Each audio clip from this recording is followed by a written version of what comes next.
mandar por correo o por WhatsApp, como quieras.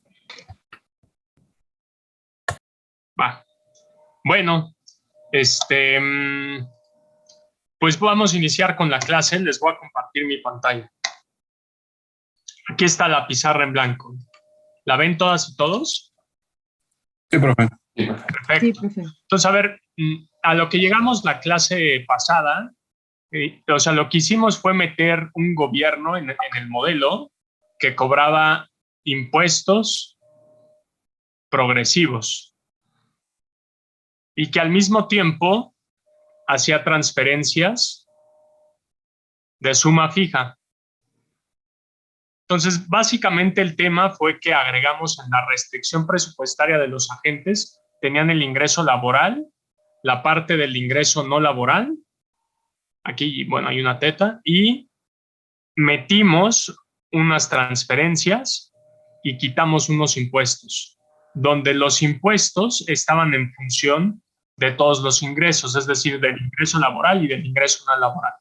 Ahora, a lo que llegamos de solución fue que al nivel de producto de toda la economía, perdón, el nivel de empleo de toda la economía, corríjanme si me equivoco, por favor, pero iba a ser HI por 1 menos alfa, por 1 menos tau, sobre 1 menos alfa más gamma por... No, permítanme.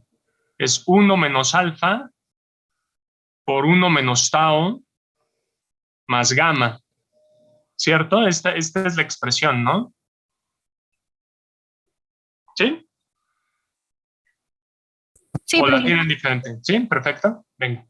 Entonces, ahora, una forma alternativa de expresar esto mismo, pues era poner que L era igual a HI por 1 menos alfa sobre 1 menos alfa más gamma sobre 1 menos tau.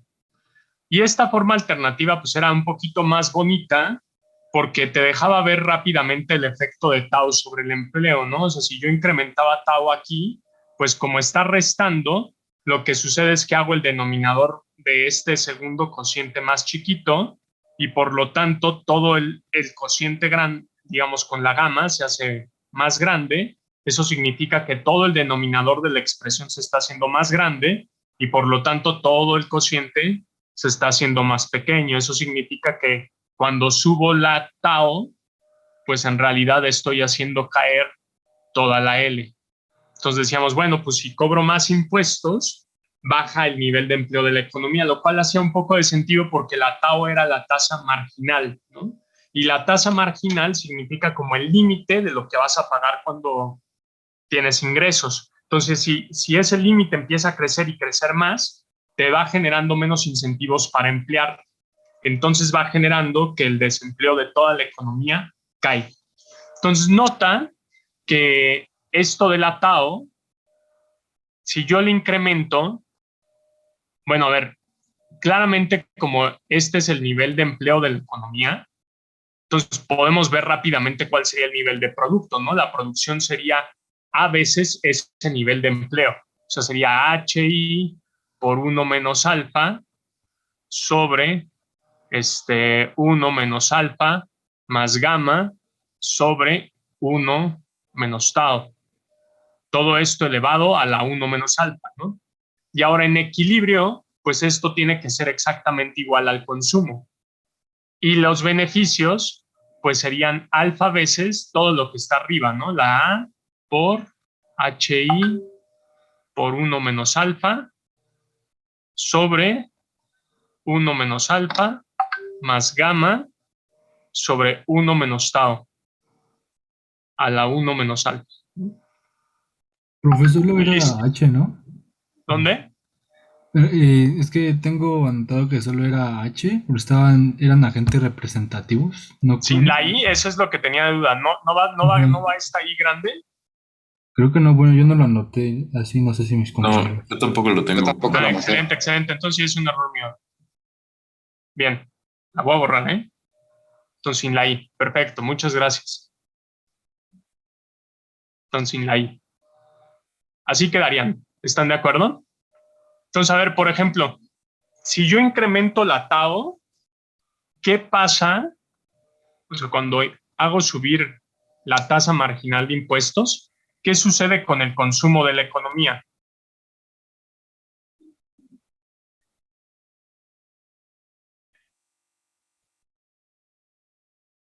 ¿Mm?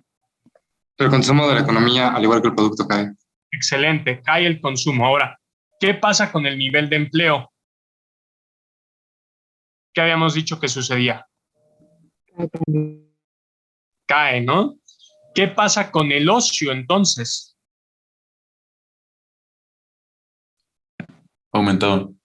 El ocio tendría que estar aumentando, ¿no? Lo podríamos calcular, pero es obvio porque el nivel de empleo está disminuyendo. Entonces, como el nivel de empleo está disminuyendo, el nivel de ocio tiene que estar aumentando. Bueno, ahora a ver, cuando yo metía gamma,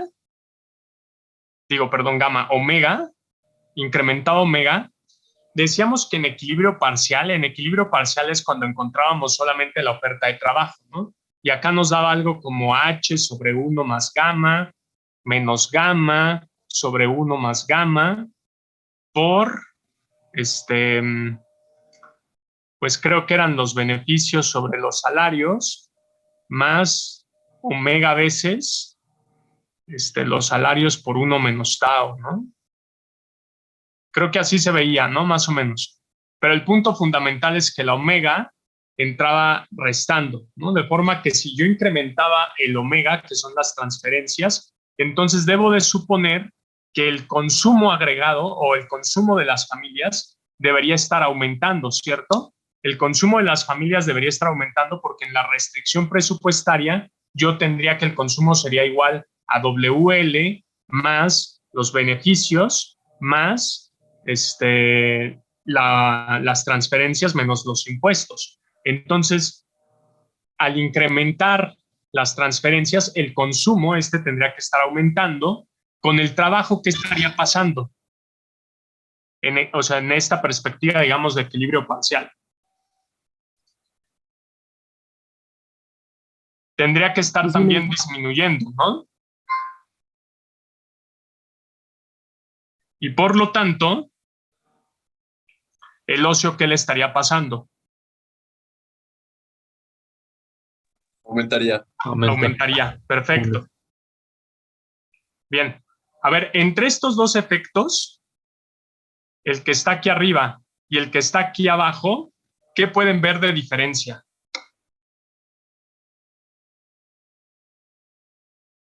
El consumo. El consumo, ¿no? Este va para arriba y este va para abajo, ¿no? Y bueno, a ver, este de aquí, ¿qué estaría simbolizando, por ejemplo? O sea, cuando tú aumentas, bueno, a ver, cuando tú disminuyes el consumo y aumentas el ocio, ¿qué tienes ahí como efecto? Sustitución. Exacto. Este de aquí arriba sería un efecto sustitución. Y el de abajo, pues entonces, ¿qué es? Aquí estoy aumentando el consumo y al mismo tiempo estoy aumentando el ocio, ¿cierto? ¿Qué es ahí? Ingreso. Efecto riqueza. Sí, sí, perfecto, está muy bien, el efecto riqueza. Entonces, el punto es que el efecto riqueza hace que se muevan consumo y ocio en la misma dirección. Este está aumentando las dos cosas porque es un efecto positivo, es un efecto riqueza positivo. El otro está disminuyendo el consumo porque es un efecto sustitución negativo. Pero si fuera un efecto sustitución positivo, el consumo aumentaría, pero el ocio iría en sentido contrario, ¿no? El punto fundamental para identificar los dos efectos es ver que aquí van a ir en sentido contrario las flechas y aquí van a ir en el mismo sentido las flechas siempre. Ahora, el punto fundamental es que cuando yo incremento las transferencias, en equilibrio general, el gobierno no puede deshacerse de su restricción. Él tiene como restricción en el mundo estático que tiene que financiar de algún lado esas transferencias. Entonces, si sube este de aquí, en equilibrio general va a tener que subir este de acá.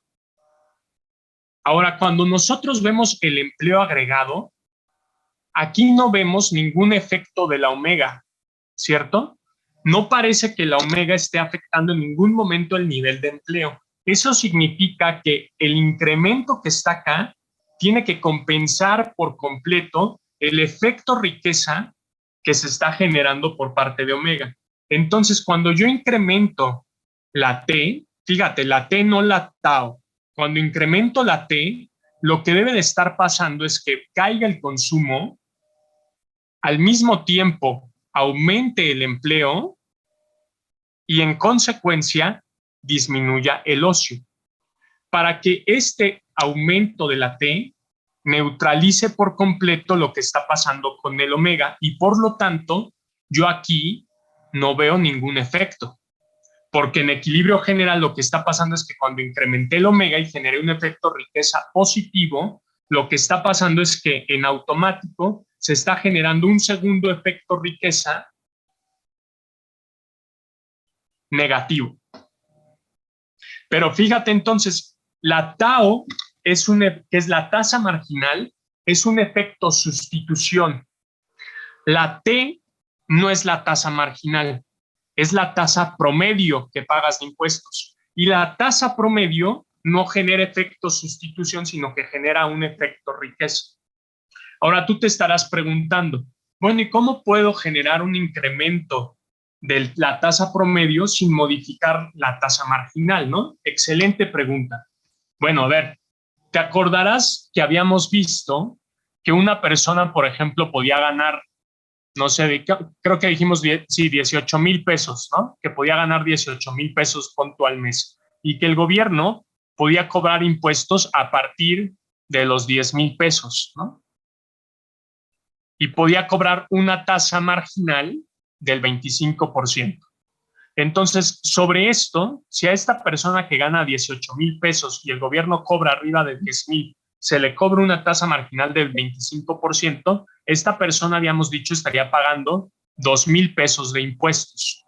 Esos 2,000 pesos respecto a los 18 que tiene, arrojaría una tasa promedio del 11%, ¿no? Entonces, a ver, con un ingreso de 18,000,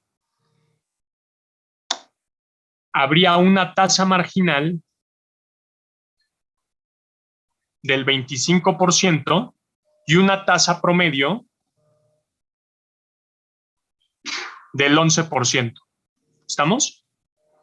Ahora fíjate, ¿qué pasaría si a este mismo mundo el gobierno decide incrementar la tasa marginal de 25 a 40%, pero aumenta también el límite sobre el cual va a cobrar los impuestos y lo pasa de 10,000 a 13,000 pesos?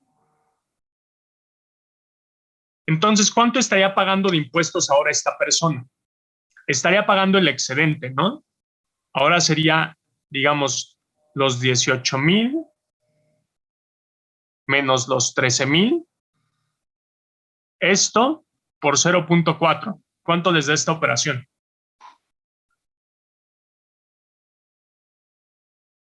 2,000, profe. 2,000 pesos. ¿Y cuánto representan 2,000 de 18,000 respecto a 18,000? 11%. Entonces, una persona que paga que tiene ingresos de 18,000 pesos con una tasa marginal del 40%, dado este cambio que hicimos, puede seguir ganando o teniendo una tasa promedio del 11%. Ahora, fíjate lo que está pasando aquí. Como la tasa promedio no se modificó, esta persona en realidad está pagando lo mismo que antes, 2,000 pesos. Entonces no estoy afectando su riqueza, ¿cierto? Porque esta persona está pagando lo mismo. Ojo, la palabra clave es riqueza. No le estoy afectando en ningún momento lo que él recibe. Por lo tanto, esta persona no tiene un incentivo para dejar de trabajar, porque él está pagando en el fondo lo mismo, ¿cierto? Ahora, el problema al que se va a enfrentar esta persona es que si puede trabajar más, va a tener que ahora, sobre los ingresos nuevos que tenga, va a tener que pagar un 40%. Imagínate que a esta persona le dicen que ahora tiene que trabajar, no sé, los fines de semana, pero que a cambio le van a dar, pues qué sé yo, 10,000 pesos, ¿no? 10,000 pesos adicionales. Antes, con la anterior tasa marginal, él tenía que pagar el 25% de estos nuevos ingresos. Entonces, recibía 7,500 pesos, ¿no? Como ingreso neto. Pero ahora, con la nueva tasa marginal, ¿cuánto va a recibir en lugar de 7,500? ¿Con cuánto se va a quedar ahora? 6,000. Solo con 6,000 pesos, ¿no? Entonces, es hacia adelante que esta persona va a decir, bueno, a mí la tasa promedio no me está perjudicando, sigo pagando lo mismo, pero si yo quiero trabajar más, ya tengo un desincentivo a poder hacerlo, porque ahora sobre los ingresos nuevos que genere, ya no voy a poder trabajar. Entonces, ve, en este mundo, lo que acaba de pasar es que aumentamos la tasa promedio, digo, la tasa marginal, y la tasa promedio la dejamos de la misma manera. Pero al incrementar la tasa marginal, generamos un desincentivo a que las personas trabajen más. ¿Por qué? Porque van a recibir menos de ingresos extras. Porque les estamos cobrando sobre cada ingreso extra, estamos cobrándole más. Entonces es este famoso incentivo, este de aquí, ¿no? O sea, lo que está pasando es que como yo incremento la TAO, genera un efecto sustitución. La gente dice, no, pues prefiero mantener más socio que trabajar más porque me van a cobrar más. Ahora imagínate que hubiéramos hecho lo contrario, que lográsemos subir la tasa promedio, pero la tasa marginal la dejáramos en 25%. Como yo afecto cuando muevo la tasa promedio, imagínate que la subimos a 20% la tasa promedio, ¿estás de acuerdo que ahí sí voy a golpear la riqueza de la persona? Entonces, la persona cuando ve que está teniendo menos dinero en su bolsillo, la forma en que responde es tratando de buscar más dinero. Entonces, como va a responder, es incrementando el trabajo, porque va a necesitar tener más dinero. Entonces, necesita conseguir recursos de otro lado. Entonces, este es el gran tema. La tasa marginal lo que te genera es un efecto sustitución que desincentiva que trabajes, porque cada vez que trabajas te quitan más dinero. Mientras que la tasa promedio no te desincentiva a trabajar porque tú puedes conseguir más dinero y entonces tu tasa marginal, se mantendría igual. Y en cambio podrías tener más dinero para ti, porque la tasa promedio te ha quitado un poco de riqueza. ¿Se entiende cómo esta diferencia entre la tasa promedio y la tasa marginal? Una es efecto sustitución y otra es efecto riqueza. ¿Sí? Hay una duda. Uh-huh. Digamos, el incremento en la T, o sea, en la tasa marginal, vendría como resultado del equilibrio general de que se incrementa, se da el efecto de riqueza por incremento de las transferencias, o de dónde viene, o nada más lo suponemos. ¿Esta dices? Sí, justo. Sí, a ver, el tema fundamental es, de manera formal, yo puedo ver que en el empleo agregado de la economía afecta la tasa marginal, pero la tasa promedio no está afectando. ¿Por qué? Porque se compensan con las transferencias. Si yo incremento la tasa promedio, entonces también por equilibrio general significa que el gobierno va a tener que, o sea, si yo incremento mis ingresos, tengo que incrementar los gastos del gobierno. Entonces, va a generar un efecto riqueza negativo, pero cuando incremente el gasto del gobierno voy a generar un efecto riqueza positivo de la misma magnitud. Entonces se van a compensar siempre. Entonces están amarrados porque esta es una historia donde no permitimos que el gobierno se financie con deuda, como dijimos, ¿no? Ni es un gobierno que pueda imprimir dinero. Entonces, si el gobierno tiene que siempre estarse financiando, entonces va a generar efectos riqueza por un lado y efectos riqueza por el otro en dirección opuesta y se van a estar compensando todo el tiempo. De forma que lo único que va a afectar en la economía es la tasa marginal, porque va a cambiar los incentivos de las personas. ¿Sí, Rafael? Ya, muchas gracias. Ahora, el tema, o sea, formalmente, lo que hicimos la clase pasada fue decir, bueno, pues, o sea, era obvio más o menos, porque encontrábamos que la relación marginal de sustitución tenía que ser igual a 1 menos tau W. Este es el punto en el que las personas están optimizando. Entonces aquí no les afectan los efectos riqueza porque se compensan de un lado y del otro. Si le das más transferencias, forzosamente le tienes en el agregado que quitar dinero también, para que el gobierno siempre se mantenga con balance, ¿no? O sea, que esté cumpliendo su restricción presupuestaria. Bueno, sí. Entonces, a ver, nota algo a lo mejor que puede ser interesante. Esta es una historia distinta a la que usualmente tú te sabes, como en un modelo tipo ISLM, ¿no? Si nosotros quisiéramos reproducir esta historia en un ISLM, ¿qué haríamos? Pues tendríamos que la producción en el ISLM está dada, ¿no? La producción siempre es flexible y se acomoda a la demanda. La demanda, por su lado, es consumo más inversión más gasto público, ¿cierto? El consumo es igual al consumo autónomo más la propensión marginal a consumir del ingreso disponible. Y el ingreso disponible es el ingreso menos los impuestos más las transferencias, ¿cierto? Y las transferencias las podemos modelar exactamente igual, como una proporción tau de Y. Entonces aquí ya tendríamos un modelito, digamos, de mercado de bienes y servicios completo, ¿no? Entonces, ¿cómo lo resolveríamos? Pues simplemente sustituimos, ¿no? Esta la sustituimos acá, luego ya cuando tengamos esto lo sustituimos aquí, lo sustituimos acá, y luego igualamos Y con Z, ¿no? Entonces, ve, super bebé, ¿no? Porque lo único que tienes que hacer en un ISLM es sustituir y despejar. Entonces, a ver, si lo hacemos rápido, nos quedaría que Y de, pues sería igual a Y menos tau veces Y más omega. O lo que es lo mismo, el ingreso disponible sería 1 menos tau por Y más omega. Ahora, cuando lo sustituyamos en la función de consumo, nos quedaría el consumo autónomo más la propensión marginal a consumir por 1 menos tau de Y más la propensión marginal a consumir de omega.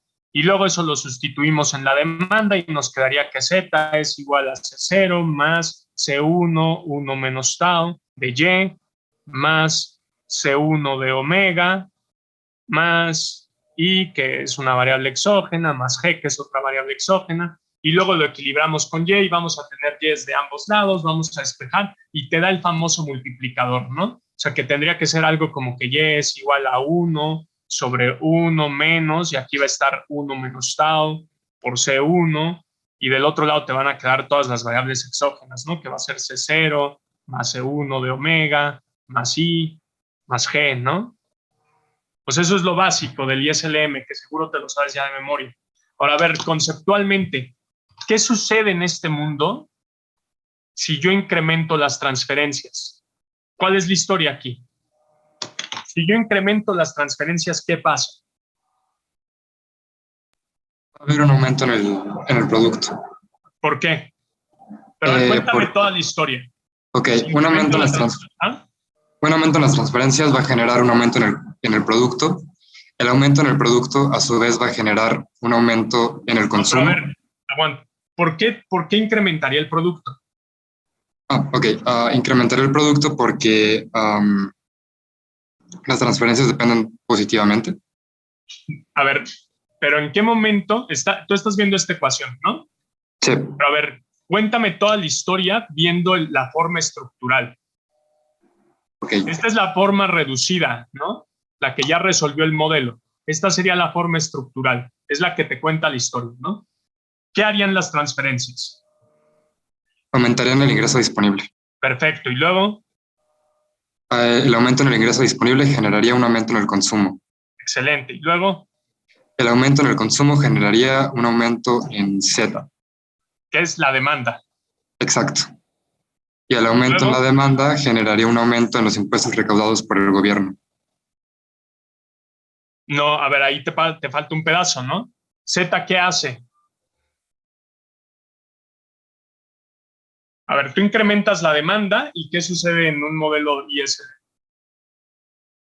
Aquí estarías, ¿no? Estás aquí arriba. Entonces, Z, ¿qué es lo que tiene que hacer? Aumentar el producto. Ahí sí se aumenta el producto, porque lo que van a pasar es que las empresas van a ver una reducción de sus inventarios porque la demanda está creciendo, que los inventarios se hagan más pequeños, va a mandar la señal al sector empresarial que va a decir, hay que producir más, y entonces van a producir más. Y ahí crece Y. Ahora sí, si crece Y, ¿qué sucede? Lo que tú decías, ¿no? Se compensan ya los impuestos. Ahora, a ver, ¿qué notan de diferencia en esta historia con la que aprendieron acá con el modelo que hemos estado desarrollando?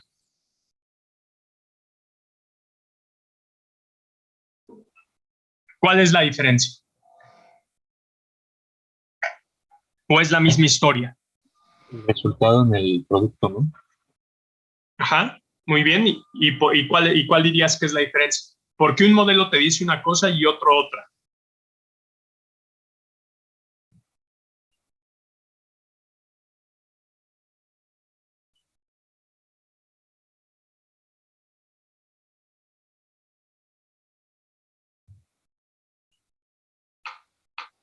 Creo que en parte sería porque en este modelo no se considera la igualdad de T con omega. Muy bien, sí. Esa es una gran diferencia. ¿Qué otra? Parece que el consumo está aumentando a su vez que los impuestos y las transferencias. Y en el anterior modelo como que se neteaban, ¿no? Porque va al revés. Muy bien. Hay una causalidad distinta, pero ¿por qué la causalidad es diferente, Esther? O sea, de la manera más intuitiva, el ISLM, ¿qué historia está contando? ¿Por qué esto ocurre? ¿Por qué se incrementa el producto? Porque la demanda genera el producto, ¿no? Excelente. La oferta, digamos. Excelente, porque es una historia que está concentrada en la demanda. Entonces, la demanda va creando su propia producción en el ISLM. Entonces, la historia que estás viendo aquí es una historia de cómo opera la demanda siempre que la producción sea completamente flexible, ¿no? Siempre. Y si así fuera, no tendríamos inflación ahorita, ¿verdad?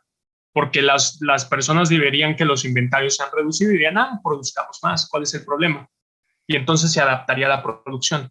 Entonces, siempre se adaptaría a la producción y eso generaría después que se pudiera compensar la T. Pero hasta aquí, hasta este tramo de la historia, hay dos diferencias importantes. Una, como dijo, me parece Liber, es que no es una historia de equilibrio general. Aquí el gobierno puede hacer lo que le plazca y no tienes que pensar, o nunca te ponías a pensar, que el gobierno tiene que financiar eso, ¿cierto? Tú dices, bueno, si el gobierno gasta, pues hay un multiplicador fiscal y eso va a incrementar la demanda y eso va a generar más empleo y más producto. Pero no te pones a pensar que el gobierno tiene que financiarlo de alguna forma. Y lo que nosotros pensamos de origen en el otro modelo es que el gobierno tenía que financiarse. Y en el mundo donde el gobierno tenga que, para incrementar esto, tenga que financiarse incrementando los impuestos, lo que nosotros encontramos es algo que también debería ser evidente en el ISLM. Si aquí tiene que subir y el gobierno sube esto en la misma cantidad, pues hasta ahí murió la historia, porque ya se quedó sin nada, ¿no? El ingreso disponible no cambió en el agregado. ¿Sí? Entonces, de entrada, nosotros estamos pensando en una historia más completa, porque estamos diciendo, bueno, el gobierno tiene que sacar dinero de algún lado. Segundo punto, que es algo interesante, es que la historia que estamos viendo por acá, fíjate en dónde está tratando de meter los mecanismos. Está tratando de pensar el gobierno cómo afecta en la oferta. Y eso es algo a lo que no estamos acostumbrados. Normalmente pensamos en el gobierno en este tipo de historias, como si fuera un tema de demanda, y está muy bien. Si no hubiera ningún problema con la oferta, si la oferta pudiera adaptarse, ocurriría la historia alrededor de la demanda, porque crecería Y y en automático crecería C y todo se cumpliría como de acuerdo al ISLM. Pero el punto fundamental es que cuando metes en la historia la oferta, pues tienes que pensar que a lo mejor el gobierno tiene ciertas implicaciones o afecta la oferta de alguna forma. Y esto, o sea, no tiene que ver con ser, a lo mejor piensas que esto no es muy 4T y entonces no te van a contratar cuando salgas de de la UNAM, etcétera.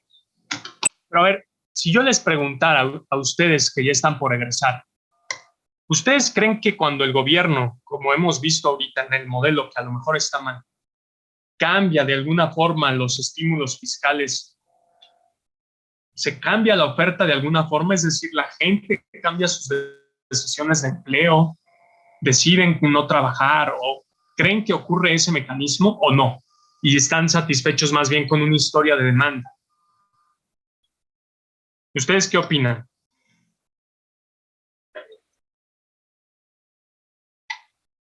¿Podría por favor repetir el planteamiento, profesor? Sí, el punto central es que, miren, lo que les he venido enseñando es una forma de pensar en equilibrio general, que significa pensar en todo al mismo tiempo, ¿no? En el ISLM, la historia que predomina es una historia solamente de demanda. No está pensando nunca en qué pasa con la oferta, porque la oferta se adapta mágicamente. Aquí no hay nunca ninguna empresa que esté tratando de hacer algo con el producto. Simplemente ocurre conforme se mueva la demanda. Si la demanda sube, la producción sube. Si la demanda cae, cae también la producción. Entonces, mi pregunta es, ¿ustedes creen que el gobierno afecta los incentivos de la oferta de alguna forma o no? O sea, si sube, ¿ustedes compran esta historia de que si el gobierno cambia los impuestos, entonces la gente deja de ir a trabajar o de alguna forma se ve perjudicada su toma de decisiones, o no le creen? Yo sí le creo. ¿Tú sí crees que tiene efecto sobre la gente? Sí. ¿Quién más? A ver, hagamos esto. Pueden poner aquí en su, ándale, como en verde quienes sí le crean y en rojo quienes no, y los veo rápido. A ver, Fernando dice que sí, Gibran que sí, Eduardo. O sea, todos, ¿no? Ah, muy bien, ya tenemos un disidente, excelente.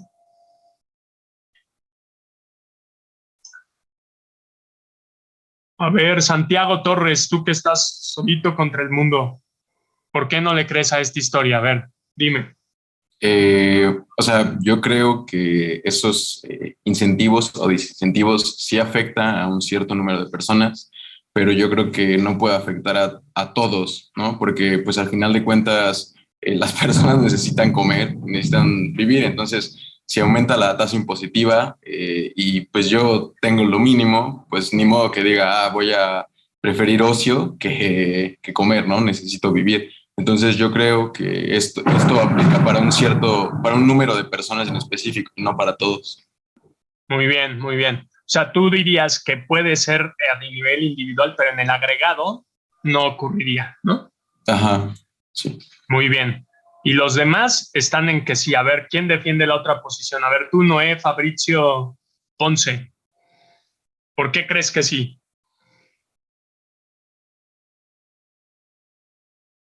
Santiago es ISLMista, ¿no? O sea, él compra más la historia alrededor de la demanda. ¿Por qué tú, Noé, crees en la historia de oferta?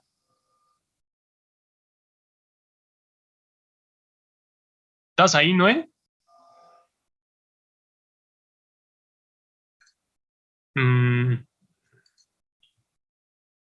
A ver, vamos a preguntarle a otro de verde entonces. Fernando Isaí García Rojas, ¿estás aquí? Sí, aquí ando, profe. A ver, ¿qué opinas? Yo sí creo que afectaría a la oferta porque, bueno, yo pensaría que como los agentes tomarían diferentes tipos de decisiones, estas decisiones afectarían como en última instancia como de forma general, como contraponiéndolo con lo que dijo mi compañero Santiago, de que, bueno, yo sí lo veo como que afectaría a una totalidad en sí. Ok. A ver, déjenme, les comparto de nuevo la pizarra y déjenme les platico un poco de la evidencia empírica que hay. Hay distintos trabajos que han tratado de testear esto, de si el gobierno puede afectar o no, digamos, a las personas y sus decisiones. Entonces, a ver, les traigo varios como ejemplos. Uno, quizá el más socorrido en todos los estudios que hay, es el tema del seguro de desempleo. Entonces, fíjense que aquí hay posiciones, hay quienes defienden que con el seguro de desempleo, lo que sucede es que cuando lo impones, la gente deja de buscar empleo y entonces lo que provocas es que dure más tiempo el desempleado porque tiene un ingreso que no depende de que se esfuerce por conseguir otro trabajo. Y hay quienes pues justo dicen, no, a ver, no puedes no dar un seguro de desempleo porque es una cosa humanitaria. Además, justo en una época de crisis, permites que la política fiscal tenga un estabilizador automático, porque en cuanto se cae la economía, el gobierno se ve obligado a gastar por el seguro de desempleo. Entonces, la política fiscal se vuelve contracíclica gracias al seguro de desempleo. Entonces, un poco en términos de ese debate de qué tan fácil es que la gente deje de emplearse o no, está el trabajo de Katz y Meyer, 1990. Entonces, estos muchachones lo que hicieron fue que buscaron en Estados Unidos, siguieron durante mucho tiempo a varios desempleados y viendo las estadísticas entre los desempleados que recibían seguros de desempleo y los que no recibían, encontraron que la probabilidad de, digamos, de encontrar un trabajo aumentaba conforme se agotaba el seguro de desempleo.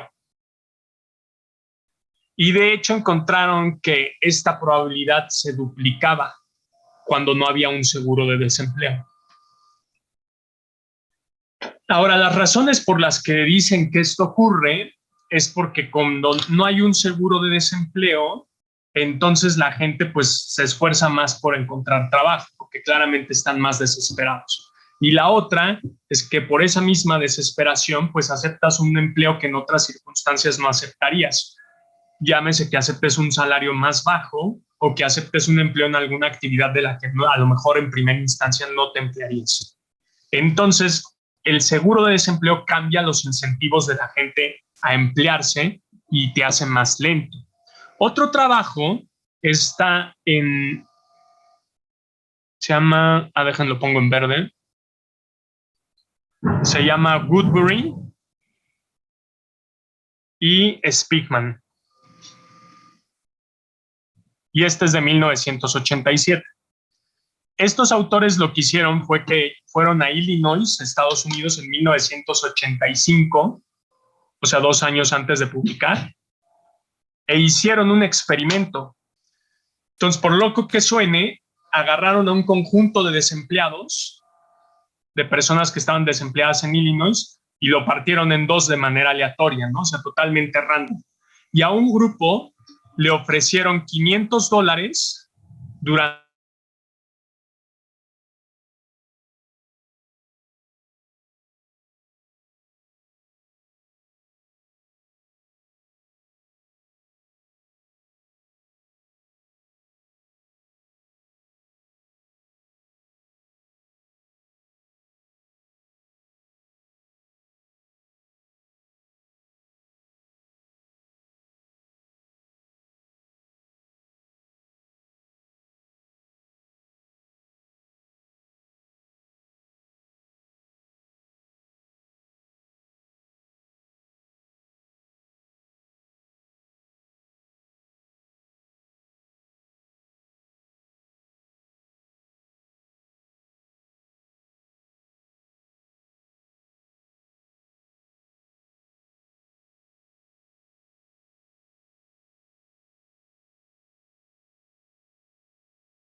un segundo ejemplo que no es el seguro de desempleo, está en el trabajo de Prescott, que es premio Nobel de 2004.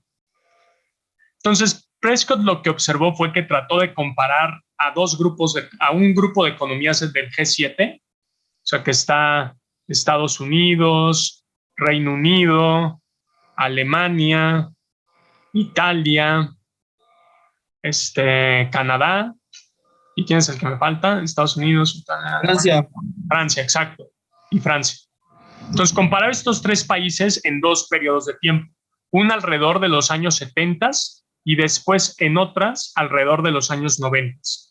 Y entonces Prescott reflexionó sobre lo siguiente. ¿Están de acuerdo que cuando nosotros movemos, por ejemplo, en nuestro modelo los impuestos, decimos que cuando cambiamos la TAO, generábamos un efecto sustitución, ¿cierto? Ahora, cuando nosotros movemos en un mundo que no había gobierno, movemos el salario real, generamos un efecto sustitución y un efecto riqueza, ¿están de acuerdo? Y el efecto que domine depende de las preferencias de los agentes, es decir, de la función de utilidad. Entonces, mover impuestos en este mundo es como si movieras el salario en un mundo donde el efecto sustitución le gana o domina siempre al efecto riqueza. Entonces, con esto en mente, lo que hizo Prescott fue tratar de ver el número de horas que trabajaban las personas en los años 70 y después lo comparó con el número de horas que trabajaban las personas en los años 90 para el conjunto de estos países.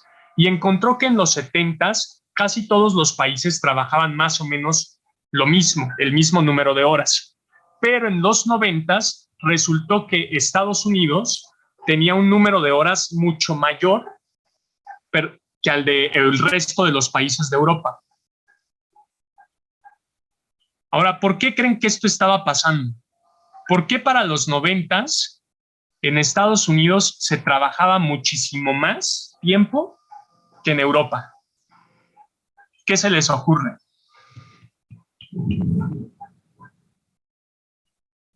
El buen Ronald Reagan o algo así. Muy bien, claro. ¿Y qué hizo Reagan? Bueno, yo recuerdo de algunas cosas que fueron importantes en su periodo, que permitió gran desempleo y que, bueno, creo que eso es lo que recuerdo, pero supondría que a lo mejor quitó incentivos para los trabajadores también. Ya. Disminuyó de cierta manera el ingreso al que podían acceder. O sea, bajó Muy los bien. impuestos, ¿no? Las tasas. Muy bien, exacto. Había tres hipótesis, ¿no? Una, por ejemplo, es que los salarios en Estados Unidos pues son mayores a los salarios de Europa. Entonces, naturalmente, más gente quiere trabajar en Estados Unidos porque te pagan más, ¿no? Dos, es que en Europa el ocio fuera más valorado. O sea, que en Europa fueran más huevones, ¿no?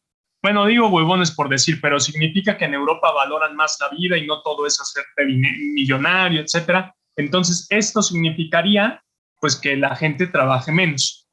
Pero Prescott lo que analizó fue justamente los sistemas tributarios. Y lo que notó es que en los 70s se pagaba una tasa marginal en todas estas economías de alrededor del 20%. Y claro, conforme avanzaron de los 70s, varias economías empezaron a subir impuestos, de forma que para los 90s Europa cobraba una tasa marginal del 40% y Estados Unidos, que la había subido como al 30%, había regresado con Reagan alrededor del 20% de nuevo. Entonces en Estados Unidos se seguía pagando bajos impuestos y en Europa se pagaban muchos impuestos. Entonces, si esto es cierto, significa que en Europa, ¿qué estaba pasando? Había efectos riqueza muy grandes, ¿no? Entonces había efectos riqueza efectos sustitución muy grandes, donde justamente pues lo que hacía la gente era meterse más al ocio, descansar más porque cobraban una tasa más alta, ¿no? Entonces lo que hizo fue medir como los efectos riqueza y los efectos sustitución dados por el salario real y decía, bueno, si yo compruebo que el efecto sustitución es más grande que el efecto riqueza, entonces mi hipótesis tiene sentido, porque quiere decir que conforme elevo el nivel de impuestos, entonces justamente las personas se ven afectadas y dejan de trabajar. y encontró que pues esto era cierto, que el efecto sustitución era más grande que el efecto riqueza en estas economías y por lo tanto en Europa dejaban de trabajar porque cobraban más impuestos. Finalmente, un tercer ejemplo es la famosa discusión alrededor del Laffer. Como se acordarán, en los años 80 justamente estaba la discusión alrededor de si Estados Unidos debía bajar los impuestos, ¿no? E hizo las reformas fiscales para bajar los impuestos. Entonces, los llamados economistas de oferta creían que si bajabas los impuestos, pues bueno, esto generaría que más gente entrará a trabajar y entraría a trabajar tanta gente que al final los impuestos terminarían por subir porque recaudarías más impuestos para todas las personas. Bueno, aquí fue justamente el fracaso de estas teorías porque no se verificó esto. Bajaron los impuestos y al final el gobierno no recaudó más, recaudó menos. Y luego vino la discusión alrededor pues, de que, bueno, todo dependía de qué lado de la curva de Laffer estabas, ¿no? Que si estabas de este lado, pues entonces claramente podrías, bajando los impuestos, subir, pero si estabas de este lado, pues bajando los impuestos bajarías, ¿no? Entonces, bueno, como que era una cosa que a veces podía pasar y a veces no. Entonces, estos tres ejemplos muestran, a mi modo de ver, que existe el canal, ¿no? O sea, que existen incentivos a través de los cuales la gente responde a las políticas fiscales. Y si no me crees, con esta evidencia, digamos, déjame te cuento un último caso. Este último caso es con el famoso SAT. No sé si sepan cómo se paga impuestos, pero es una cosa horrible. Imagínense ustedes que en el futuro pagan impuestos y ustedes tienen un empleo en un lugar A, ¿vale? Ahora, imagínense que por azares del destino se les ocurre a ustedes dar clases y contratan un empleo B. Ahora, en el empleo A, imagínense lo que hace normalmente el que te contrata, tu empleador, es que dice, bueno, a ver, yo te voy a pagar tanto de salario, ¿no? O sea, WA. Entonces, dado este WA, tú tienes que pagar cierta tasa marginal, es decir, te corresponde una TAO A. Imagínate que es del 25%, ¿vale? Entonces, tu empleador va a retenerte ese nivel de impuestos del 25% y después se lo va a dar al SAT al final del año. Ahora, el empleador B, pues te va a pagar un salario diferente. Te va a pagar WB. E imagínate que WB es mucho más chico que WA. Entonces, tu empleador B va a decir, bueno, pues te corresponde una TAO B. Imagínate, no sé, del 10%, ¿vale? Y esto se lo va a dar al SAT. Bueno, pues el SAT, como es un cabrón, lo que hace es que junta, no le importa dónde estás generando tu salario, tu ingreso. Lo que hace al final del año es que él suma WA más WB y dice, bueno, sobre esto yo voy a aplicar una TAO. Entonces, imagínate que cuando sumas WA, pues que ya cobraba una tasa del 25%, cuando sumas WB, imagínate que pues sigue siendo una tasa del 25%, ¿vale? Imagínate que le corresponde una tasa del 25%. Pero tu empleador B solamente te está pagando de impuestos el 10%, porque él te dice, no, yo te estoy contratando por este salario. Entonces, tu ISR asociado es de esta tasa, no de esta de acá, ¿no? Y él tiene toda la razón. Entonces, ¿qué sucede?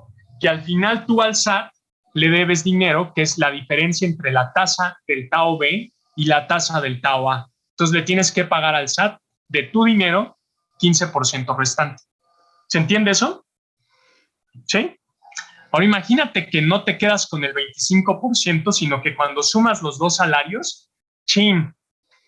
Ya ahora te corresponde pagar 30% de impuestos. Pues, ¿qué te dice tu empleadora? No, pues yo no te estoy pagando para que pagues 30% de impuestos, te estoy pagando para el 25%. Entonces tienes que meter 5% de tu salario sobre esto y además ahora tienes que meter 20% sobre lo que no te está pagando tu empleador B. ¿Ves lo que sucede? Bueno, pues a veces yo me pregunto si vale la pena dar clases. porque al final terminas pagando por dar clases, ¿no? Por darle clases a personas que ni conoces, además, en estas condiciones, ¿no? Bueno, esta es una reflexión que les comparto porque mi punto fundamental es que existe este incentivo, ¿no? Al final del día yo estoy aquí dando clases, pero no significa que no esté odiando al SAT todo el tiempo, ¿no? Y que no diga en cualquier momento, si me desmoralizo, digo, ya, ¿para qué doy clases, no? Porque existe. Ahora, fíjate bien, esto es bien interesante, porque si tú vas a los datos y me testeas a mí, vas a decir, no, eso no existe, es muy chiquito, porque en los datos no lo vas a ver, porque lo que vas a ver es que yo estoy viniendo a dar clases. Pero lo que estás aprendiendo ahorita en el curso es a desnudar y ver por completo algunos de los mecanismos de transmisión que están ahí, pero no los ves. Pero no porque no los veas, no significa que no existen. Y entonces está Tao chingando la madre todo el tiempo, ¿no? Bueno, entonces esta es un poco de la evidencia que les puedo compartir y decir, yo creo, conforme he tenido que aprender estas cosas, que existen esos malos incentivos y que si el gobierno hace algo, claro que la gente trata de actuar de manera diferente, ¿no? Claro que responde. Ahora, ¿qué tanto responde? Va a depender de muchas cosas, va a depender de las preferencias. Justamente como yo tengo preferencias buenas hacia la educación, pues heme aquí. Pero no significa que no exista ese incentivo, ¿eh? Bueno, dudas hasta aquí, preguntas, comentarios, frustraciones con el SAT también, ¿no? Y la verdad, qué mal onda. Bueno, Me dieron ganas. Oye, bueno, quería preguntar, igual, creo que es más evidente el canal vía demanda, ¿no? De las afectaciones que tiene el Estado. Según tú, dirías que la magnitud es más grande en este caso del lado de la oferta o de la demanda para en general, no solo México. yo ¿Cómo se no podría lo tengo, contestar eso? o sea, dices de gobierno, ¿no? Claro, sí. Como en subir impuestos. Según yo, no hay muchos estudios para México. Entonces, no te podría decir cuál es más grande. Yo pensaría que no es más grande el canal de oferta en México que el de demanda, pero no te lo podría asegurar, ¿no? Y claro, como dice aquí Luis Genaro y Denise, el tema de la informalidad ahí sí es muy, o sea, ahí puede que encuentres más evidencia, ¿no? Pero se me hace una buena pregunta.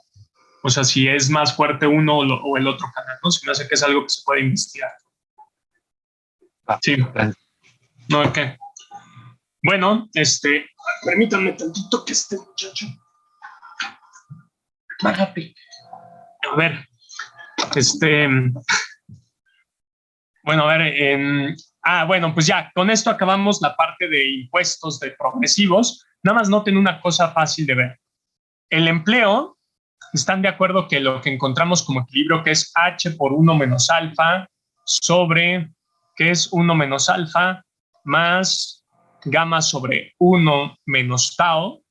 ¿Están de acuerdo que podríamos reexpresar esto de aquí, escribirlo, no sé, como gamma prima, ¿no? Y entonces tendríamos que L sería igual a H por 1 menos alfa sobre 1 menos alfa más gamma prima, ¿cierto? Entonces eso quiere decir que si hubiéramos hecho un problema, no sé, donde maximizáramos la función de utilidad de los agentes representativos en una economía sin gobierno y pusiéramos el logaritmo de CI más gamma prima, logaritmo de HI y con la restricción sin gobierno, encontraríamos como resultado de esta economía sin gobierno, pero donde el ocio vale gamma prima, encontraríamos este resultado, ¿cierto? Siempre que tau sea mayor que 0, encontraríamos que gamma prima sería mayor que gamma, ¿verdad? Entonces, una economía que cobra impuestos progresivos es similar a una economía sin gobierno, pero donde se pondera mucho más el ocio. ¿Se entiende eso? Sería exactamente equivalente. Si ustedes resolvieran el problema desde aquí sujeto a una economía sin gobierno, tendrían que llegar a este resultado de acá, que sería exactamente el que tienen con una economía con gobierno, pero por impuestos. Entonces, básicamente lo que hace el impuesto es que eleva el valor del ocio. Ahora, una última cosa también ahí que podríamos reflexionar es que gráficamente, ¿se acuerdan que el equilibrio general gráficamente lo vimos como algo como así, me parece? Vimos aquí a L, aquí teníamos a Y y a C, y decíamos, bueno, esta es la función de producción, digamos algo así. La curva de utilidad se veía algo como de este estilo, y entonces la isobeneficio o restricción presupuestaria, que era la misma recta, atravesaba esta parte de aquí. ¿Se acuerdan que esta es como la gráfica de equilibrio? ¿Sí? Bueno, una forma alternativa de representar este mismo mundo es que recordemos la gráfica del consumidor, que tenía consumo, ocio, aquí estaba la restricción presupuestaria y aquí la función de utilidad. Imagínense que esta gráfica la volteamos, o sea, la giramos ahora hacia acá como ocio y consumo, y la vamos a mezclar con la gráfica de producción que tiene Y y L. Si hacemos esa gráfica, se vería ahora sí algo como de este estilo, miren. Es una gráfica que les he dejado en las notas que les he compartido hasta ahora, pero que no les había explicado y que me parecía que era fácil que la pudieran entender ustedes, pero ahorita sirve para explicar un poquito de lo del gobierno. Imagínense que acá está el ocio, acá está el consumo, para acá está corriendo el trabajo y para acá está corriendo la producción. Entonces, si yo graficara la producción, se vería así. Y ahora si graficara, o sea, en espejo, la curva de utilidad, ahora la veríamos así. O sea, sería esta curva, pero como volteada.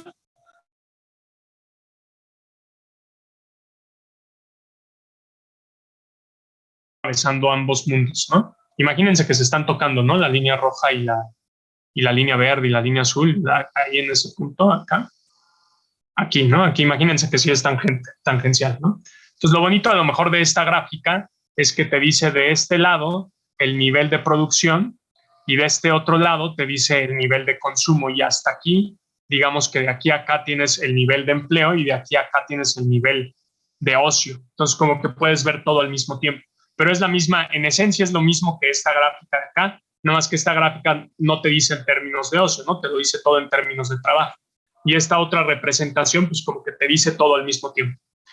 Ahora, la manera en que están optimizándose ahora las cosas es que la familia, la empresa está optimizando donde la productividad marginal es igual al salario real, pero las familias están optimizando, recordemos, donde la relación marginal de sustitución es igual al salario neto, es decir, el salario antes de impuestos. Ahora, ese salario neto, siempre que TAO sea positiva, va a ser más pequeño que el salario real bruto que están optimizando las empresas. Entonces, en realidad, las familias en un mundo con gobierno estarían en este nivel. Digamos que de este punto A estarían en este punto B. Fíjate que la curva de indiferencia ahora no es tangencial a la función de producción, y no es tangencial porque los impuestos han distorsionado las decisiones de los agentes, porque unos están optimizando con salarios brutos y otros están optimizando con salarios netos. Entonces, no están encontrando el mismo punto. Entonces, este aquí justamente lo que puedes ver es que tiene asociado una menor cantidad de ocio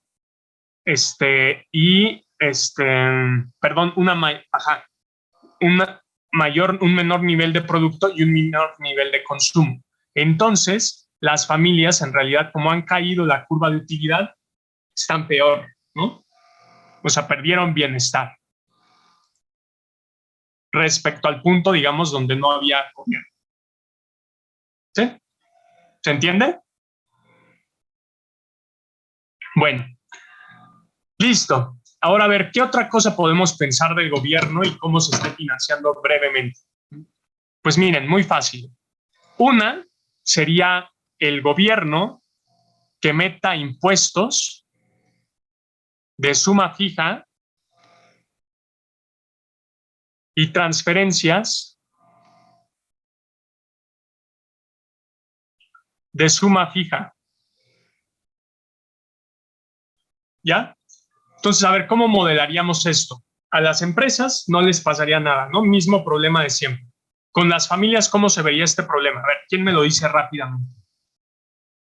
¿Cómo se vería el problema del consumidor? En este caso, la T ya no estaría en función de lleno. No estaría en función de Y, perfectísimo. Entonces, ¿qué harían las familias? Maximizar una función de utilidad del consumo ocio, que sería igual al logaritmo del consumo más gamma veces el logaritmo del ocio, sujeto, a ver, díctame la restricción. ACI, Ajá, WLDI, igual, ajá, más los dividendos, o ajá, la sumatoria, TTI, J, pi de J, ajá. menos T, más, ¿cuál era la letra? Omega. Omega. Omega I. Perfecto. Ahora, la gran diferencia es que antes, en el primer ejercicio, como los impuestos eran iguales a tau Y, los impuestos eran endógenos a Y. Y por la condición de equilibrio del gobierno, que omega tenía que ser igual a T, omega también era endógeno al nivel de Y. Habíamos vuelto endógenas las dos variables. Pero en este mundo, estas dos variables son exógenas, no dependen de nada. Entonces, ¿qué pasaría si de aquí resolvemos? Si sacamos las derivadas y la condición, ¿cómo se vería la condición de eficiencia? ¿Cómo esperan que se vería? Ya, sin derivar, así viendo el problema, ¿qué intuición tienen de cómo se vería la condición de eficiencia? Igual que la que hemos utilizado antes, nada más con los puros salarios reales, ¿no? Exacto, se vería como gamma C sobre H menos LI, CI igual a W. Y por lo tanto, si yo de aquí despejo y hago todo, ¿a qué nivel de empleo general creen que vamos a llegar? Pues a H por 1 menos alfa sobre 1 menos alfa más gamma, que es el nivel de empleo que hay en una economía sin gobierno. Ahora, ¿por qué está pasando esto? ¿Por qué cuando meto impuestos de suma fija y transferencias de suma fija, llego al nivel de empleo como si no hubiera gobierno?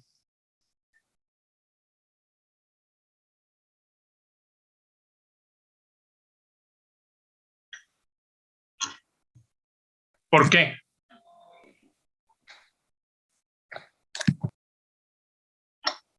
Porque en equilibrio general estarían neteando los dos.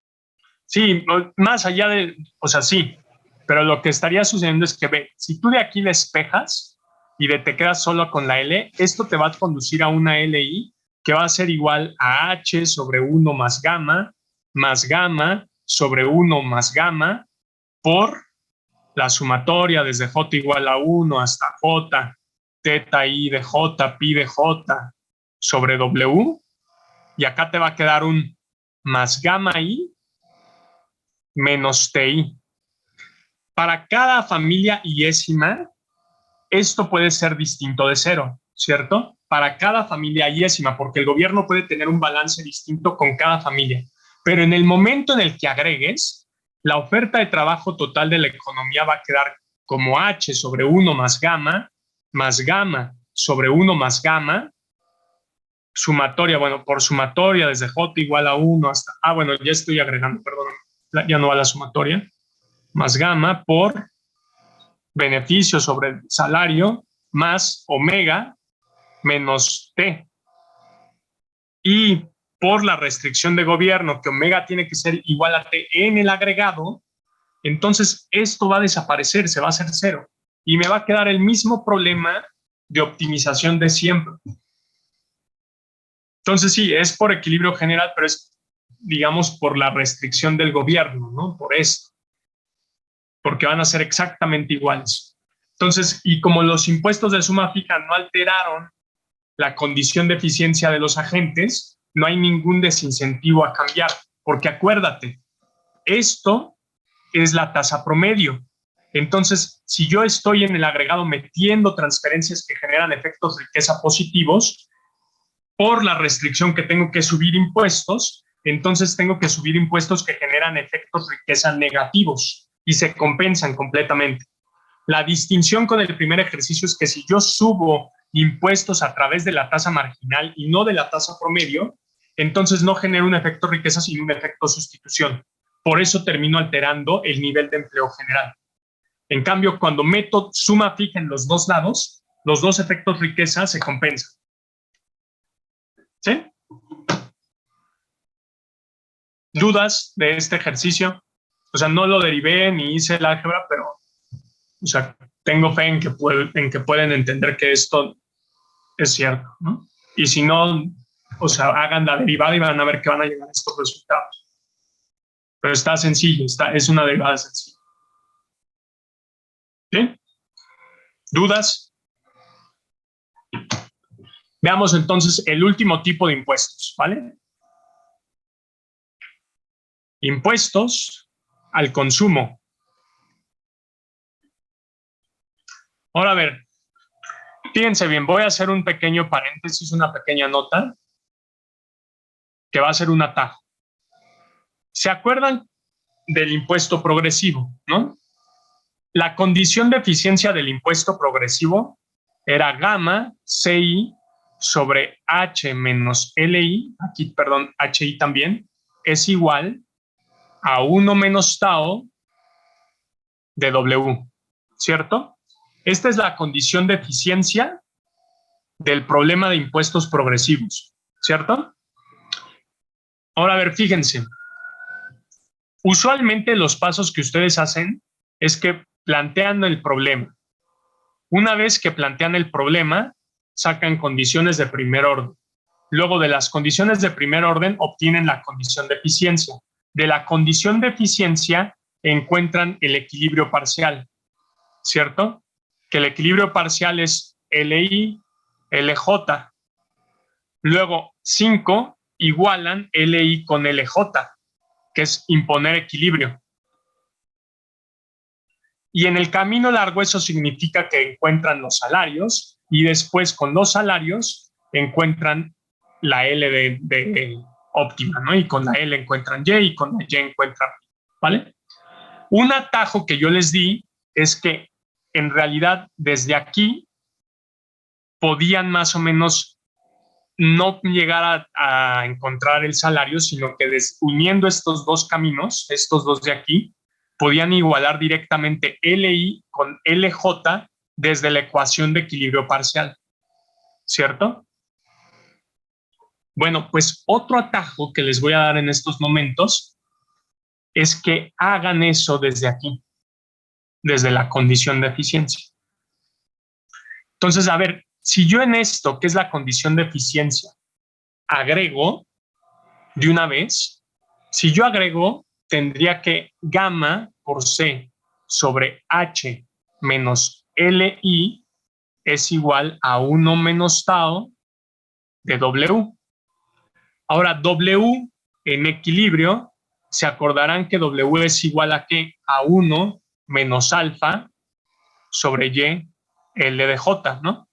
Esto creo que lo vimos ayer, ¿no? Digo, la clase pasada. ¿Se acuerdan? Entonces yo puedo sustituir este W aquí. ¿Y qué me quedaría? Me quedaría gamma por C sobre H menos LI es igual a 1 menos tau por el valor de W, que sería 1 menos alfa, por el valor de Y sobre L de J. Es decir, aquí ya agregué y sustituí simplemente el valor de W. Ahora desde aquí imponemos equilibrio.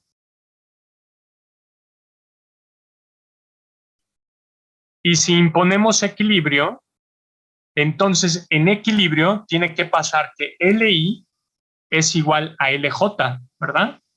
pero también tiene que pasar que Y sea igual a C, ¿sí o no? En equilibrio. Entonces, si imponemos equilibrio, pues este se va a ir con este de acá, ¿verdad? Y estos subíndices van a desaparecer.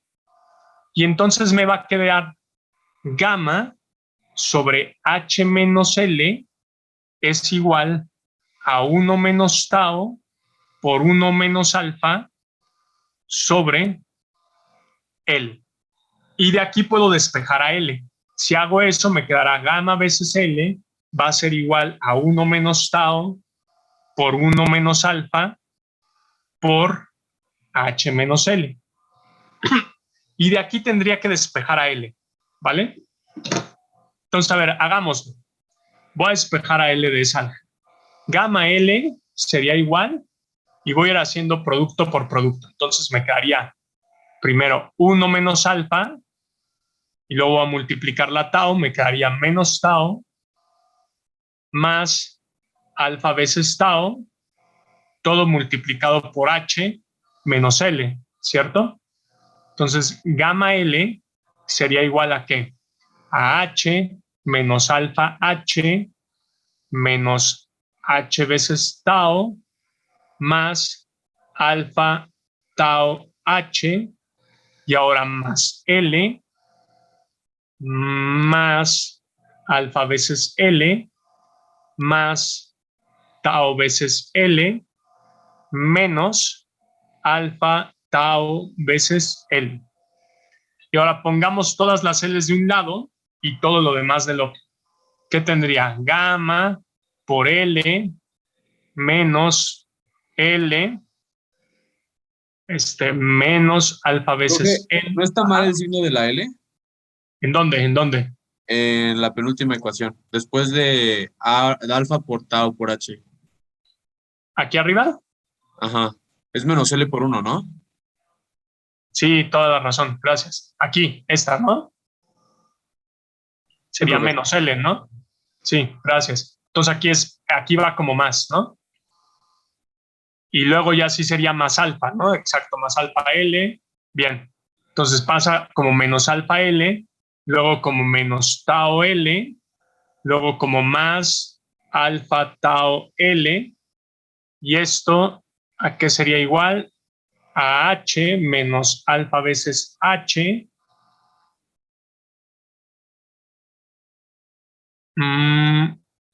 ¿Esto qué es? H veces tau. es una H, Este es una H, ¿no? Ya. Menos H veces tau más alfa tau H. Perfecto. Ahora, a ver, factoricemos del lado izquierdo a L. Nos quedaría L por gamma más 1 menos alfa menos tau más alfa tau. Y de este lado podemos factorizar la H. Nos quedaría H por 1 menos alfa y luego aquí H por alfa menos tau, ¿no? Ya vi, alfa tau. Alfa tau menos tau. ¿Cierto, no? Ahora, a ver, de este Profe, lado. creo que le faltó restar una tau. ¿Dónde, no dónde? es cierto. No es cierto, profesor. Ya vi lo que hizo. ¿Sí o no? Bueno, a ver, de una vez. Creo que le falta un signo nada más. Creo que le falta el menos. ¿Están Aquí en este. multiplicando? Al lado de la H. Ya. Sí, me faltó el. Aquí sería, sí, déjamelo de nuevo, sería menos H por tau más alfa veces tau, ¿no? Ahí estaría bien, ¿no? Y de hecho puedo sacar de una vez la tau, entonces mejor, a ver, pongo la tau aquí y aquí Sería pongo menos, ¿no? un 1. ¿Dónde? ¿Dentro? Sí, tienes razón. Sí. Menos alfa, ¿no?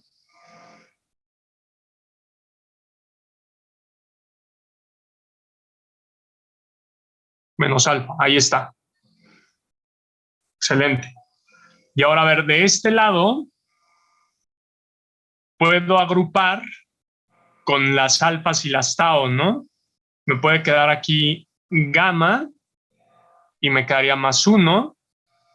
Y me puede quedar aquí el menos alfa. Aquí puedo factorizar el menos tau por 1 menos alfa, ¿cierto? De este lado ya puedo factorizar la h y el 1 menos alfa. Entonces, si factorizo el h por 1 menos alfa, me va a quedar aquí por 1 menos tau.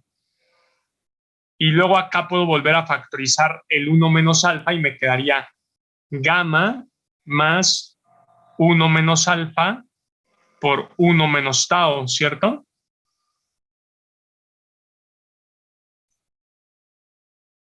Igual a h por 1 menos alfa por 1 menos tau. Y vean a lo que llegamos. Ya puedo despejar la L.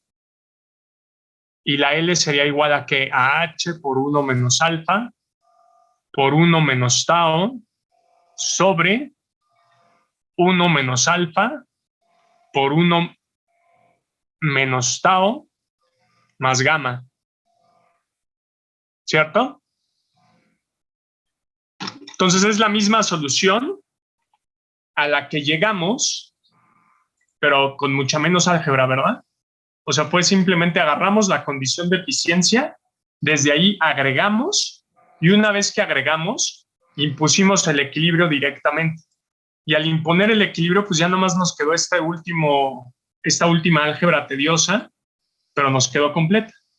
Y la otra clase, hicimos una álgebra súper densa, ¿no? Y un montón de cocientes y de fracciones que nos llevó toda la clase.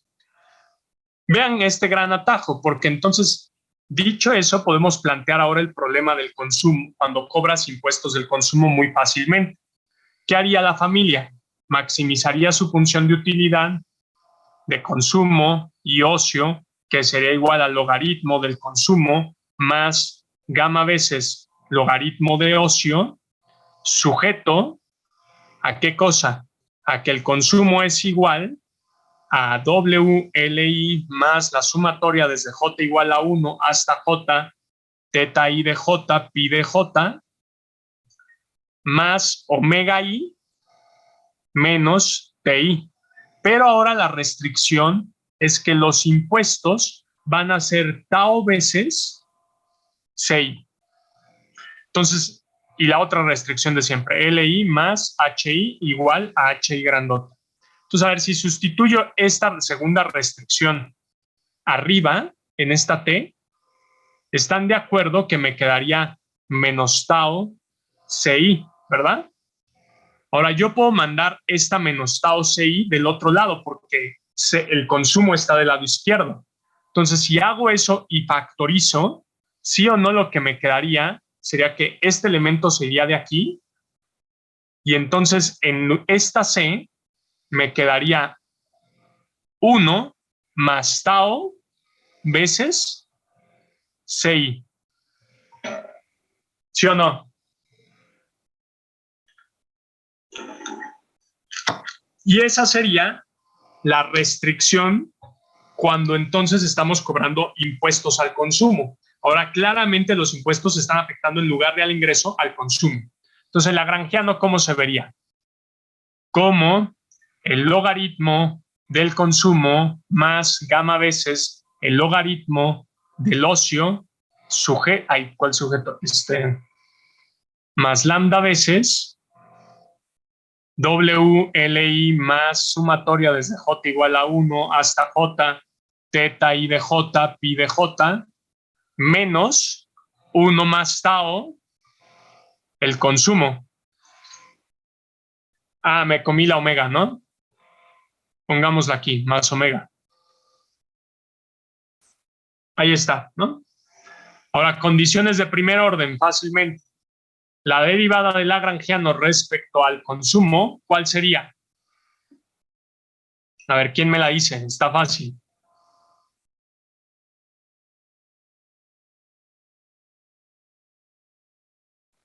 Sobre CI más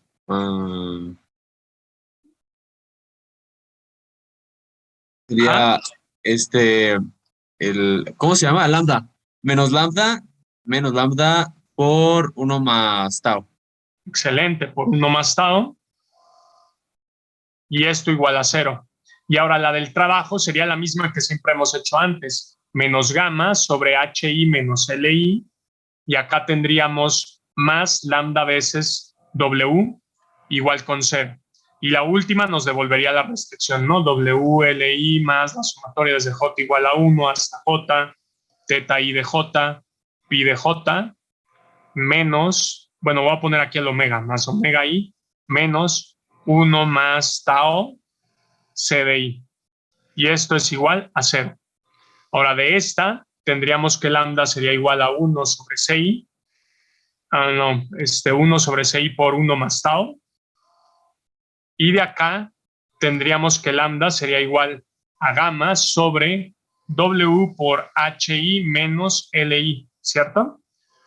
Ahora, si igualamos estas dos, lo que vamos a tener es que gamma veces CI por 1 más tau va a ser igual a ¿qué? A HI menos LI, y esto va a ser igual a W. Entonces, a ver, desde aquí, otra vez como que la condición de eficiencia se afectó, entonces otra vez tenemos impuestos distorsionantes a pesar de que estamos grabando el consumo. Pero para encontrar la solución podemos aplicar este último atajo que les enseñé, que es mucho más fácil, y agregar desde aquí mero, ¿no? Entonces, si agrego desde ahí, me va a quedar que gamma por C por 1 más tau sobre H menos LI va a ser igual a W. Ahora sustituyo el valor de W que ya me conozco, que va a ser 1 menos alfa por Y sobre L de J. En equilibrio se va a ir esta C y esta Y. Y estos subíndices se van a ir, ¿cierto? Entonces me va a quedar gamma por 1 más tau sobre H menos L va a ser igual a 1 menos alfa sobre L. Y volveríamos a despejar lo que hicimos más o menos ahorita, ¿no? Tendríamos L gamma por 1 más tau es igual a 1 menos alfa por H menos L. Ahora, desde aquí va a ser más fácil porque está más fácil este despeje. L gamma por 1 más tau es igual a 1 menos alfa por H menos 1 menos alfa por L, ¿cierto? Paso las L's de un solo lado y me quedaría L veces gamma por 1 más tau más 1 menos alfa por L es igual, aquí hay una L, perdón, a H por 1 menos alfa. Despejo la L y me quedaría que L sería igual a H por 1 menos alfa sobre 1 menos alfa más gamma por 1 más tau. Y ahí está. Ese es el nivel de empleo cuando meto impuestos. Fíjate de nuevo que lo que está pasando respecto a equilibrio competitivo es que estoy obteniendo otra vez como una gamma prima, ¿no? Siempre que tau sea positiva, el valor del ocio estará aumentando. Entonces, meter impuestos al ingreso o meter impuestos al consumo, no importa, generan la misma distorsión en el empleo de las familias. Bueno, perdón, de la economía. Listo. ¿Dudas? Está más fácil ese atajo que les enseñé, ¿no? ¿Preguntas? ¿No? Pero este atajo igual está como nada más para la función de utilidad esa, ¿no? Del logaritmo. No, lo puedes aplicar para otros, para las demás. El tema es que a veces no sirve. O sea, muchas veces no sirve. El que siempre va a servir es este, ¿no? Este camino siempre va a servir. pero depende de cómo te queden las condiciones de eficiencia. O sea, si es una condición de eficiencia de miedo, pues mejor no vas a despejar desde ahí, vas a tratar de despejar desde otro lado. Entonces es un poco como algún truco algebraico desde donde es cómodo hacerlo. Entonces sí, bueno, esta condición de eficiencia es bonita dada la función de utilidad, pero podrías aplicarla siempre que quieras y que puedas ver que puedas llegar a algún lado con ella, ¿no? O sea, podrías seguir este otro camino y llegar a lo mismo que te enseñé. O el atajo intermedio que hicimos la clase pasada, que también era un atajo, pero bueno, este es muy rápido, muy cómodo. ¿Sí? Sí, ok. Ahora, lo único, los dejo nada más con una que, fíjense, ¿están de acuerdo que este resultado, esta L, con impuestos al consumo, es muy similar a la L que teníamos con impuestos progresivos, que era H por 1 menos alfa sobre 1 menos alfa más gamma sobre 1 más tau, menos tau, ¿no? Es muy similar, muy, muy similar.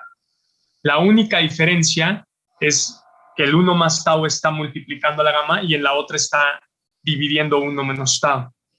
Pero el gobierno podría calibrar de tal forma que tau, digamos, del consumo sea igual a 1, digamos acá, 1 más tau sea igual a 1 menos tau de ingreso y te arrojaría el mismo nivel de empleo. Pero algo que pueden ver es que si despejan de aquí esta TC y ponen TC igual a 1 sobre 1 menos tau 1 de ingreso menos 1, esto va a ser igual a tau veces ingreso sobre 1 menos tau veces ingreso. Esta expresión de aquí es más grande que simplemente esto de acá. O sea, lo que quiere decir que cobrar impuestos con consumo, aunque mete la misma distorsión, te recauda más ingresos que cuando metes impuestos al progresivamente, porque esta tau va a ser más grande que la tau que metas cuando cobras impuestos progresivos. Pero bueno, entonces ya tienen todo el esquema de gobierno de impuestos. Lo que haremos la siguiente clase será ver el lado de gasto, ¿vale? El lado de egresos. ¿Qué puede hacer el gobierno y cómo podríamos modelar? ¿Vale? Entonces nos vemos el martes. Vale, gracias. Gracias.